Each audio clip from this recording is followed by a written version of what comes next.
Hello students, next lecture start करने जा रहे हैं हम, lecture number 12। I hope last lecture में आपको कोई प्रॉब्लम नहीं आई होगी। अब अभी जो मैं क्वेश्चंस करवा रही हूँ वो कॉन्टिन्यूटी पे ही बेस्ड हैं। एक्सरसाइज 6.1 के ही एग्जाम्पल आपको करवाए जा रहे हैं। तो फर्स्ट एग्जाम्पल जो है हमारा आज का जो एग्जाम्पल है वो हम स्टार्ट करते हैं। आज का जो क्वेश्चन है, क्वेश्चन क्या है? For what value of k, for what value of k is the following function continuous at x is equal to 2। ये क्या कह रहा है कि हमारे पास जो फंक्शन है वो फंक्शन k की किस वैल्यू के लिए कॉन्टिन्यूस है at x is equal to 2, x is equal to 2 पे। ओके, तो हमें फंक्शन कॉन्टिन्यूस गिवन है, हमें k की वैल्यू सॉल्व करनी है। Is the following function continuous for what value of k। तो k की वैल्यू सॉल्व कीजिए जिस वैल्यू के लिए ये फंक्शन हमें कॉन्टिन्यूस दिया हुआ है। तो आपको आज इसी तरह के क्वेश्चंस करवाए जाएंगे। डिफरेंट टाइप ऑफ क्वेश्चंस होंगे वो, जिसमें आपको स्टेटमेंट चेंज मिलेगी बट k की वैल्यू भी सॉल्व करनी होगी आपको। तो इसका सॉल्यूशन क्या है? अब देखिए, आपको ये दिया हुआ है यहाँ पे। सबसे पहले ये अलजेब्रिक फंक्शन है। मैंने आपको लास्ट लेक्चर में बताया था कि अगर अलजेब्रिक फंक्शन होता है तो हम लिमिट डायरेक्टली सॉल्व करते हैं, लेफ्ट हैंड लिमिट और राइट हैंड लिमिट हम नहीं अप्लाई करते। तो limit x approaches to 2 x square minus 4 upon में x माइनस 2। नाउ अब यहाँ पे देखो, अगर x को हम डायरेक्टली 2 रखते हैं तो 2 का स्क्वायर 4, 4 माइनस 4 0 और 2 माइनस 2 0। ये 0/0 फॉर्मेट बन गया। और 11th क्लास में मैंने आपको बताया था कि अगर हमें लिमिट अप्लाई करने पर 0/0 फॉर्मेट मिलता है तो हम उस क्वेश्चन को 3 मेथड से कर सकते हैं। एक तो फैक्टराइजेशन मेथड, एक सब्स्टिट्यूशन मेथड, एक रैशनलाइजेशन। तो रैशनलाइजेशन तो यहाँ पे यूज़ नहीं होगा क्योंकि कोई भी टर्म रूट में नहीं है। फैक्टराइजेशन यहाँ पे यूज़ हम करेंगे क्योंकि वो इजी प्रोसेस है, वो जल्दी हो जाएगा। ओके, सब्स्टिट्यूशन भी आप यूज़ कर सकते हैं। जहाँ पे सब्स्टिट्यूशन मेथड की नीड होगी वहाँ मैं यूज़ करवा दूँगी, और जहाँ नीड नहीं है वहाँ हमें यूज़ करने की कोई ज़रूरत नहीं है सब्स्टिट्यूशन मेथड को। समझ गए आप लोग? तो अब हमें क्या करना है, इसमें फैक्टराइजेशन मेथड यूज़ करना है। x minus 2 x plus 2 upon में x minus 2 cancel out. Now अब हम देखते हैं, अगर इसमें x अप्रोचेस 2 हमने अप्लाई किया, डायरेक्टली कीजिए। कोई आपको नहीं करना है कि लेफ्ट हैंड साइड से कर रहे हो या राइट हैंड साइड से, डायरेक्टली कीजिए। x को 2 रखने पे 2 प्लस 2 हमें क्या मिला? 4।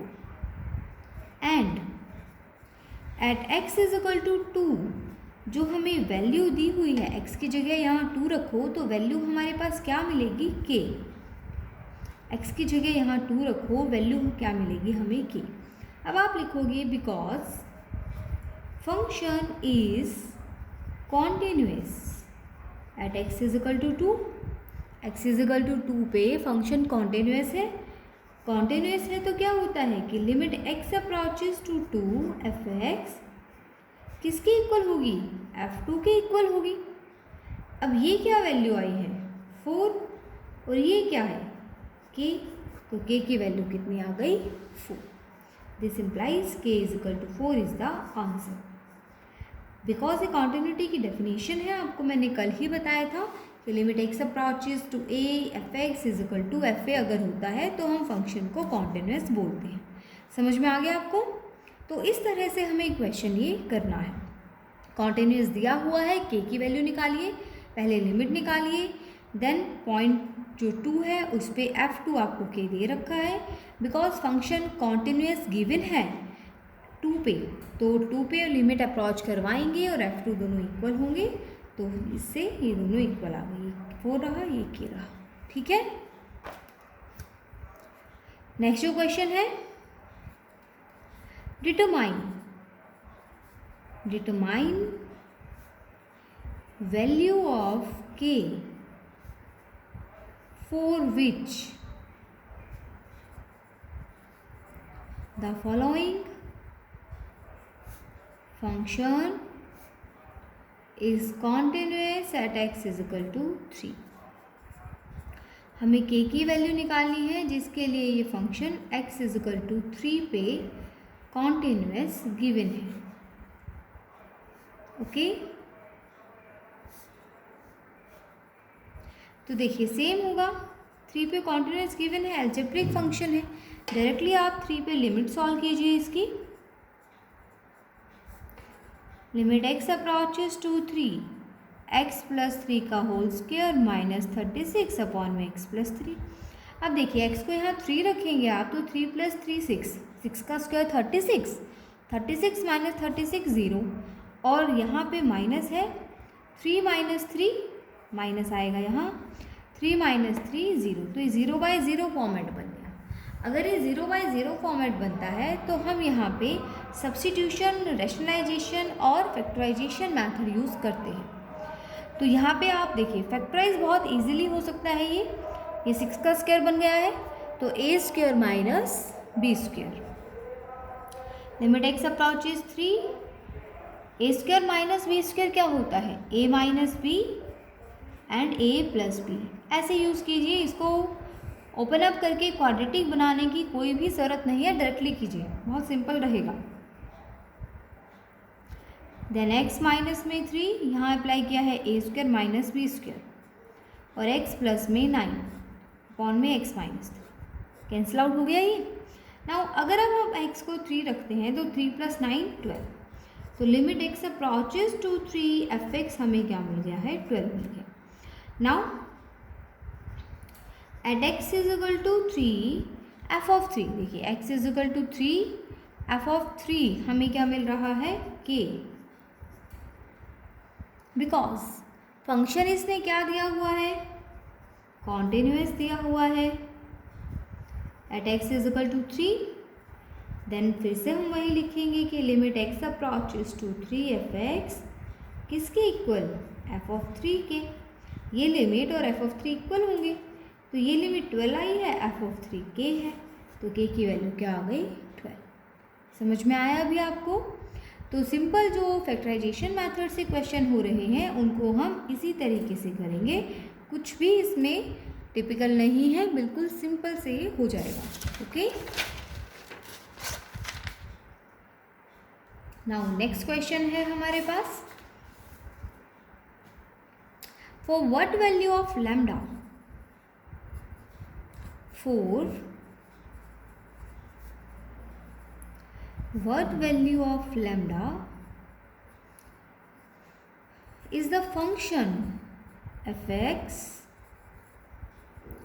lambda x square minus में 2x x less than equal to 0 and 4x plus में 1 x greater than 0 continuous at x is equal to 0। इसी में नेक्स्ट क्वेश्चन है, what about continuity at x is equal to 1। Okay, छोटा सा question है लेकिन अच्छा क्वेश्चन है। देखिए ये क्या कह रहा है, लैम्डा की वैल्यू निकालिए, for what value of lambda, lambda की वैल्यू बताइए जिसके लिए जो गिवन फंक्शन है ये कॉन्टिन्यूस है 0 पे। ओके, 0 पे कॉन्टिन्यूस है, तो देखिए लेस देन इक्वल टू 0 के लिए फंक्शन ये रहा, ग्रेटर देन इक्वल टू 0 के लिए ये रहा। अब इसमें हमें फंक्शन अलग अलग दिया हुआ है, लेस देन 0 के लिए ये है, ग्रेटर देन 0 के लिए ये है। दैट मीन्स कि हमें दोनों के लिए लिमिट निकालनी पड़ेगी, लेफ्ट हैंड लिमिट और right hand limit separately solve करनी पड़ेगी हमें, हम एक साथ ये नहीं कर सकते। समझ गए आप बात को? और इक्वल टू 0 के लिए फंक्शन ये वाला गिवन है, तो आप क्या करोगे, पहले लेफ्ट हैंड लिमिट सॉल्व करो। Limit x approaches to 0 negative, limit x approaches to 0 negative, function क्या लिखेंगे हम उसके लिए, जो 0 से छोटे पे है, लेस देन 0 पे है, ये रहा। मैंने आपको बताया था कि आप डायरेक्टली लिमिट सब्स्टिट्यूट कर सकते हो, आपको कोई भी सब्स्टिट्यूशन मेथड यूज़ करने की नीड नहीं है। तो लैम्डा 0 माइनस 0, तो ये आ गया 0। Now right hand limit solve कीजिए। Limit x approaches to 0 positive fx, limit x approaches to 0 positive fx क्या है, 4x प्लस में 1 है। अब x को 0 रखो, ये मिल गया हमें 1। अब बताइए क्या लेफ्ट हैंड लिमिट और राइट हैंड लिमिट इक्वल आए हैं? नहीं आए। जब लेफ्ट हैंड लिमिट और राइट हैंड लिमिट हमारे पास इक्वल नहीं आती हैं तो फर्दर हमें क्वेश्चन नहीं करना होता है। दैट मीन्स कि हमें आगे x इज इक्वल टू 0 पे वैल्यू ऑफ द फंक्शन निकालने की नीड नहीं है। अगर ये दोनों इक्वल आ जाते हैं तो हम आगे सॉल्व करते हैं इसको कि वैल्यू ऑफ द फंक्शन निकालो। नहीं इक्वल आए तो वैल्यू ऑफ द फंक्शन हमें नहीं निकालनी, यहीं से हमें आंसर मिल जाता है। अब देखिए from first and second left hand limit is not equal to right hand limit, equal नहीं है। अब आप मुझे एक बात बताइए, ध्यान से देखिएगा। जैसे लैम्डा यहाँ पे था हमारे पास, ये लैम्डा की वैल्यू पूछ रहा था। अब लैम्डा ये बाहर है, लैम्डा में कुछ भी रख दूँ, 1 2 3 4 5 या 1/2 या -1 -2 इधर रखा जाएगा और 0 से मल्टीप्लाई होने के बाद वो क्या बनेगा, पूरी क्वांटिटी 0 ही बन जाएगी। तो क्या कुछ फ़र्क पड़ता है कि लैम्डा की वैल्यू क्या होनी चाहिए? ध्यान से समझिएगा मैं क्या बोल रही हूँ। लैम्डा की वैल्यू यहाँ पे आप कुछ भी रख सकते हैं। क्या 0 के अलावा यहाँ पे कुछ और कभी मिल सकता है? नहीं मिल सकता, और ये हमेशा 1 आएगा। मतलब क्या है कि लेफ्ट हैंड लिमिट और राइट हैंड लिमिट कभी इक्वल नहीं आएंगी। लैम्डा की चाहे आप कोई भी वैल्यू रखते रहो, आपको कभी भी लेफ्ट हैंड लिमिट और राइट हैंड लिमिट सेम नहीं मिलेंगी। और जब लेफ्ट हैंड लिमिट और राइट हैंड लिमिट ही सेम नहीं है तो क्या फंक्शन कॉन्टिन्यूअस होगा? नहीं होगा। देन आपको क्या कहना है, limit does not exist for any value of lambda. Lambda की कोई भी वैल्यू ले लो, कोई भी वैल्यू ले लो, क्या ये लिमिट एग्जिस्ट करेगी? क्या इक्वल होंगे ये दोनों साइड? नहीं होंगी। आप लिखोगे this implies limit does not exist for any value of lambda. दोबारा देख लीजिए, यहाँ लैम्डा में कोई भी रियल क्वांटिटी डाल सकती हूँ। क्या रियल क्वांटिटी डालने पे आंसर पे कुछ फ़र्क पड़ेगा? क्या ये कुछ और आएगा या 0 आएगा? ऑलवेज 0 ही आएगा। तो हम ये बोल सकते हैं ये हमेशा 0 आएगा, ये हमेशा 1 आएगा, दोनों तो कभी इक्वल होंगे ही नहीं। तो लैम्डा चाहे कुछ भी रखते रहो, that means limit does not exist for any value of lambda. समझ गए आप बात को? तो यहाँ पे लैम्डा की कोई वैल्यू एग्जिस्ट नहीं करेगी। नाउ इसका सेकेंड पार्ट जो है, what about continuity at x is equal to 1। x is equal to 1 पे कॉन्टिन्यूटी है या नहीं ये चेक करनी है। अब देखिए फंक्शन है, इसमें जहाँ पे हमें x इज इक्वल टू 1 के लिए fx दिख रहा है, हम सिर्फ वही fx उठाएंगे। देखो लेस देन 0 और 0 के इक्वल तो fx ये है, ग्रेटर देन 0 जितने नंबर हैं उनके लिए fx ये है। अब हमें चेक करने कॉन्टिन्यूटी 1 पे। 1 जो है ग्रेटर देन 0 पे आता है, 1 जो है ग्रेटर देन 0 की रेंज में आता है। दैट मीन्स हमें 1 के लिए कौन सा फंक्शन उठाना पड़ेगा? ये वाला फंक्शन उठाना पड़ेगा। समझ गए आप बात को? Now at x is equal to 1 limit x approaches to 1 fx। Function क्या लोगे? ग्रेटर देन 0 वाला, बिकॉज 1 इसी में लाई कर रहा है। डायरेक्टली आप करो बिकॉज एक ही फंक्शन है, कोई left hand right hand limit नहीं है। डायरेक्ट सब्स्टिट्यूशन मिला 5 and x is equal to 1 के लिए भी यही फंक्शन उठाओगे आप। क्यों? क्योंकि 0 से बड़े जितने भी फंक्शन हैं, 0 से बड़े जितने भी नंबर हैं सभी के लिए फंक्शन यही गिवन है, इसीलिए। तो f(1) यहाँ से क्या आएगा? अगर यहाँ 1 रखें तो यहाँ 1 रखेंगे तो क्या मिलेगा? 4 + 1 5। समझ गए हैं? Okay. Then from third and fourth देख लीजिए ध्यान से एक बार। 1 के लिए हमें यही उठाना है फंक्शन, क्योंकि ग्रेटर देन 0 पे यही फंक्शन है। Then from third and fourth, from third and fourth limit x approaches to 1 fx is equal to f of 1.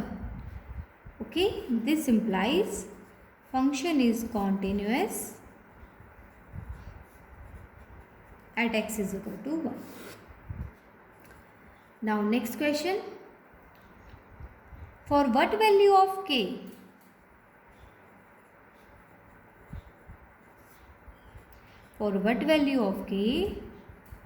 the function fx 2x plus 1 x less than 2 k x equal to 2 3x minus 1 x greater than 2 is continuous at x is equal to 2.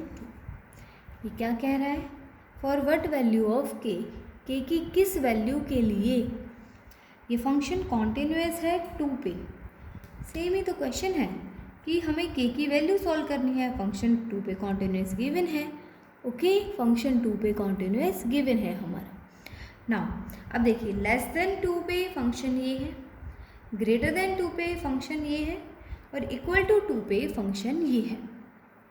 Okay, now तो हमें इसके लिए left hand limit, right hand limit and value of the function तीनों separately solve करने पड़ेंगे। पहले हम solve करते हैं left hand limit. Limit x approaches to negative less than 2 ये रहा, तो 2 नेगेटिव के लिए फंक्शन क्या है 2x प्लस 1। डायरेक्टली 2 रखिए, 2 इंटू 2 4 प्लस 1 5। देखिए डायरेक्टली रखने से अगर फाइनाइट वैल्यू मिलती है तो लिख दीजिए। बाई चांस डायरेक्टली रखने से 0/0 बन रहा है, इन्फिनिटी बन रहा है, तो हम वही मेथड यूज़ करते हैं जो हमने 11th क्लास में लिमिट में पढ़े थे, फैक्टराइजेशन, रैशनलाइजेशन, सब्स्टिट्यूशन, ये सब कुछ। ओके, अब right hand limit x approaches to positive x greater than 2। Then function हमारे पास क्या है 3x माइनस 1, तो क्या मिलेगा ये 3 इंटू 2 6 माइनस 1 5 इक्वल आ गई। आगे करो, and at x is equal to 2, x is equal to 2 पे फंक्शन की वैल्यू k है, तो f ऑफ 2 क्या है k। अब k की वैल्यू पूछ रहा है ये हमसे, because function is continuous at x is equal to 2. This implies left hand limit is equal to right hand limit is equal to value of the function. ठीक है ना, कॉन्टिन्यूस आपको यही तो बताया गया है कि limit x approaches to is equal to f2, limit x approaches to fx is equal to f2। जो ये लिमिट होती है इसी के दो पार्ट होते हैं, लेफ्ट हैंड लिमिट और राइट हैंड लिमिट। ठीक है, जब पार्ट्स में निकालनी होती है तो ऐसे कर देते हैं, डायरेक्टली निकालनी होती है तो हम इस तरह से कर लेते हैं। समझ गए आप बात को? ओके, तो left hand limit 5, right hand limit भी 5 और f2 k है, तो यहाँ से k की वैल्यू क्या मिल गई हमें 5 मिल गई। This implies k is equal to 5। Okay, समझ गए ना बात को? इसमें कोई कन्फ्यूज़न मत रखना कि मैं कभी left hand limit right hand limit equal to f2 कर देती हूँ, कभी limit x approaches to fx is equal to f2 कर देती हूँ। सेम ही है ये, स्टार्टिंग में ही आपको बता दिया गया था जब चैप्टर स्टार्ट करवाया था कल।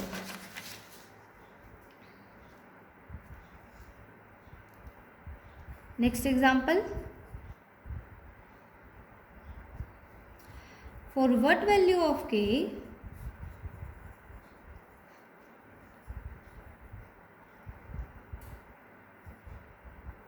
is the following function continuous at x is equal to 0। fx क्या दिया हुआ है हमें cos square x minus sine square x minus 1, root x square plus 1 minus 1 when x is not equal to 0 and k when x is equal to 0। अब देखिए यहाँ पे not equal to zero के लिए फंक्शन ये है और equal to zero के लिए फंक्शन ये है। यहाँ पे हमें अलग अलग तो दे नहीं रखा फंक्शन कि लेस देन ज़ीरो के लिए ये होगा या ग्रेटर देन ज़ीरो के लिए ये होगा, एक ही फंक्शन दे दिया। एक ही फंक्शन दे दिया तो आप एक ही लिमिट निकाल लीजिए, ठीक है। जहाँ एक ही फंक्शन पे दोनों लिमिट निकालनी होंगी वो क्वेश्चंस अभी मैंने नहीं करवाए हैं, वो एक साथ करवाए जाएंगे, ठीक है। मैं बोल रही हूँ कि जहाँ एक ही फंक्शन पे दोनों लिमिट निकालनी है वो क्वेश्चंस आपको करवाए जाएंगे, अभी नहीं करवाए गए हैं। अभी सिर्फ वैसे ही क्वेश्चन है जहाँ या तो लिमिट सेपरेट दे रखी है, फंक्शन सेपरेट दे रखे हैं, या फिर हमें एक ही लिमिट निकाल के क्वेश्चन सॉल्व करना है। तो देखिए इसमें limit x approaches to zero f x, तो limit x approaches to zero, zero का अप्रोच कर रहा है, ज़ीरो के इक्वल तो ये और नॉट इक्वल टू ज़ीरो मतलब ज़ीरो का अप्रोच ये वाला। कॉस स्क्वायर एक्स माइनस में sine square x minus one root x square plus one minus, ठीक है। अब यहाँ पे हमें फॉर्मूलाज यूज़ करने हैं। देखिए अगर x को मैं ज़ीरो रखूँ, डायरेक्टली अगर ज़ीरो रखूँ, cos zero one, sine zero zero one, और यहाँ रखूँ ज़ीरो तो वन माइनस वन, तो वन माइनस वन, ये ज़ीरो बाई ज़ीरो फॉर्मेट बन गया। कभी भी अगर डायरेक्टली लिमिट रखने से ज़ीरो बाई ज़ीरो फॉर्मेट बनता है तो हम उसमें rationalisation, substitution and factorisation use करते हैं, जहाँ क्वेश्चन में नीड होती है उस अकॉर्डिंग। अब देखिए cos square x minus sine square x, cos square x minus में साइन स्क्वायर एक्स, ये होता है कॉस टू एक्स। फॉर्मूला होता है जो 11th क्लास में पढ़ाया जाता है, मैंने साइड में लिख दिया है कि आपको प्रॉब्लम ना आए। कॉस स्क्वायर एक्स माइनस में साइन स्क्वायर एक्स होता है कॉस टू एक्स, तो ये बन गया cos two x minus one x square plus one minus one and limit x approaches to zero. अब इसमें हमारे पास क्या है, रूट है नीचे। अगर किसी क्वेश्चन में हमें रूट मिल जाता है तो हम उसमें रैशनलाइजेशन मेथड यूज़ करते हैं, ओके। तो रैशनलाइजेशन मेथड यूज़ करेंगे। हैंड टू हैंड ऊपर से माइनस कॉमन ले लीजिए क्योंकि हमें फॉर्मूला बनाना है। कौन सा फॉर्मूला बनाना है वो भी आपको बता दिया जाएगा, और इसको हैंड टू हैंड रैशनलाइज भी कर लीजिए।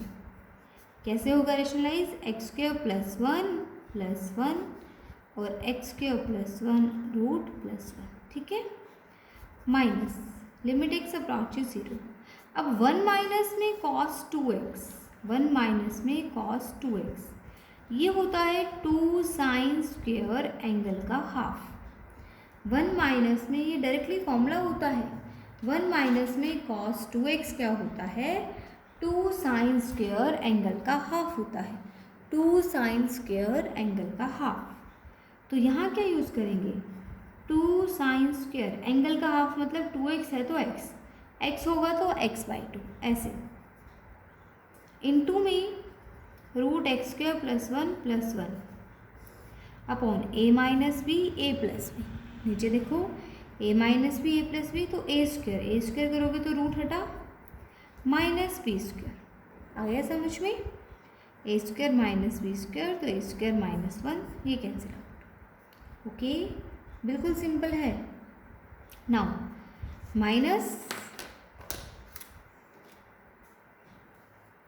Minus limit x approaches zero, टू हम बाहर लेते हैं, कांस्टेंट क्वांटिटी है, sine square x upon x square, sine square x upon x square, और साथ में है रूट एक्स स्क्वायर प्लस में वन। अब देखिए ये वाला फॉर्मूला भी आपको करवाया गया है कि limit x approaches zero, sign x by x one के इक्वल होता है। अब इसके ऊपर स्क्वायर लगा हो, क्यूब लगा हो, कुछ भी लगा हो, उससे कोई भी प्रॉब्लम नहीं होती कभी भी। तो आप क्या करोगे, इस पे limit sine x by x whole square एक साथ ले लो, ठीक है, और लिमिट इसके अंदर डाल दो, और इस पे भी लिमिट अलग लगा दो। लिमिट जो है वो सेपरेट हो जाती है, प्लस माइनस मल्टीप्लिकेशन डिवीज़न हर जगह पे। तो हमने लिमिट अलग अलग अप्लाई कर दी, इस पे अप्लाई कर दी, स्क्वायर बाहर ले लिया और इसके साथ अप्लाई कर दी, तो माइनस टू, ये तो वन होता है तो वन हो गया, इनटू में एक्स को ज़ीरो डालोगे तो one and one plus one two, तो ये आ गया माइनस फोर। ठीक है, मैं एक बार रिपीट कर देती हूँ पूरा। हमने क्या किया, cos square x minus sine square x को कॉस 2x बनाया, माइनस में 1 एंड ये नाउ माइनस कॉमन लिया, क्योंकि माइनस कॉमन लेने से हमें फॉर्मूला बनाना है और रूट है तो रेशनलाइज कर दिया। 1 माइनस कॉस 2x का फॉर्मूला होता है 2 साइन स्क्वायर एंगल का हाफ, तो हमने ये किया 2 साइन स्क्वायर एंगल का हाफ और ये लिखा इस तरह से a square minus b square करके। अब 2 कॉमन ले लिया, कांस्टेंट क्वांटिटी है, sine square x upon x square, तो साइन एक्स बाई एक्स का होल स्क्वायर डाला और रूट के साथ ये लिया। नाउ लिमिट सेपरेट कर दी हमने, क्योंकि अब कहीं से भी ये 0/0 वगैरह कुछ भी नहीं बना रहा। Limit x approach 0, sign x by x 1 के इक्वल होता है, ये 1 लिखा, यहाँ पे लिमिट लगाई -4। नाउ अब देखिए 0 पे वैल्यू क्या दे रखी है फंक्शन की k, और k की वैल्यू पूछी गई थी हमसे, and at x is equal to 0 function की वैल्यू k है, because function is continuous at x is equal to 0। This implies एक ही लिमिट निकाली है तो डायरेक्टली एक ही लिमिट लिखिए, is equal to f of 0। तो लिमिट क्या निकल के आई है -4 और k, तो k की वैल्यू क्या आ गई -4। समझ गए आप बात को? इस तरह से हमें ये क्वेश्चन करना है। ओके, ठीक है।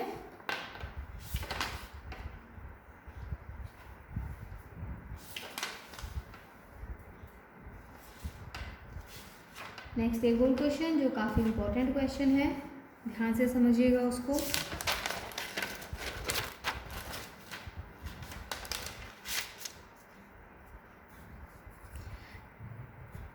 इसमें भी हमें k की वैल्यू ही सॉल्व करनी है, जिसके लिए फंक्शन हमें कॉन्टिन्यूअस दिया हुआ है। For what value of k given function is continuous at x is equal to 0।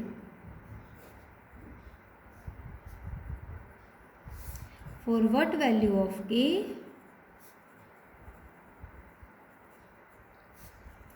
given function